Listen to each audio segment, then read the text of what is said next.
एक समय की बात है, एक छोटे से गांव में एक किसान रहता था जिसका नाम रामू था। रामू मेहनती, ईमानदार और सरल स्वभाव का व्यक्ति था। उसका पूरा जीवन खेती पर निर्भर था। वो सुबह सुबह उठता, खेतों में काम करता और दिन ढलने तक अपने काम में लगा रहता। लेकिन एक बात थी जो उसे हमेशा परेशान करती थी, उसका समय पर काम पूरा न कर पाना। रामू को यह आदत थी कि वो अपने काम को अक्सर टाल दिया करता। अगर उसे खेत जोतने का काम करना होता तो वह सोचता कल कर लूंगा।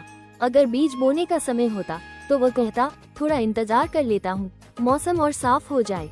ये सिलसिला लगातार चलता रहा और उसकी फसलें हमेशा दूसरों की तुलना में कम होती। गांव में एक बूढ़ा साधु भी रहता था जिसे लोग समय बाबा कहते थे।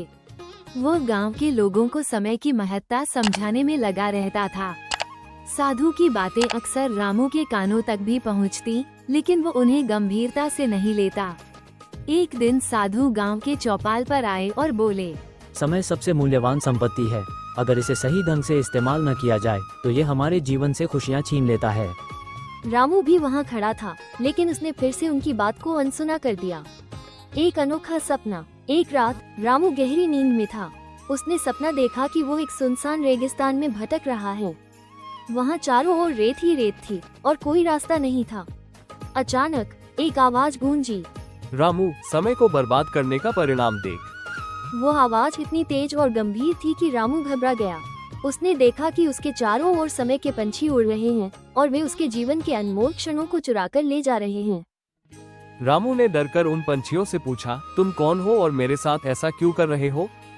पंछियों ने उत्तर दिया, हम समय के प्रतीक हैं। तुमने हमें हमेशा नजरअंदाज किया। अब हम तुम्हारे पास से वो सब ले रहे हैं जो तुमने व्यर्थ गंवाया।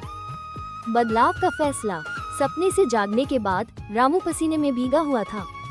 उसका दिल तेजी से धड़क रहा था। उसने उस सपने को एक चेतावनी माना। अगले ही दिन से उसने अपनी दिनचर्या बदलने का फैसला किया। रामू ने अब समय का सही उपयोग करना शुरू कर दिया। उसने अपने खेतों का काम समय पर करना शुरू किया। वो सूरज निकलने से पहले ही खेतों में पहुंच जाता और हर काम को नियोजित तरीके से करता। धीरे धीरे उसकी फसलें बेहतर होने लगी और उसकी मेहनत रंग लाने लगी। गांव वालों को प्रेरणा। रामू का ये बदलाव गांव के अन्य किसानों के लिए प्रेरणा बन गया। वे भी समय की महत्ता को समझने लगे और अपनी आदतों में सुधार करने लगे। साधु समय बाबा ने रामू की प्रशंसा की और कहा, समय को सही ढंग से उपयोग में लाने वाला व्यक्ति ही जीवन में सफल होता है।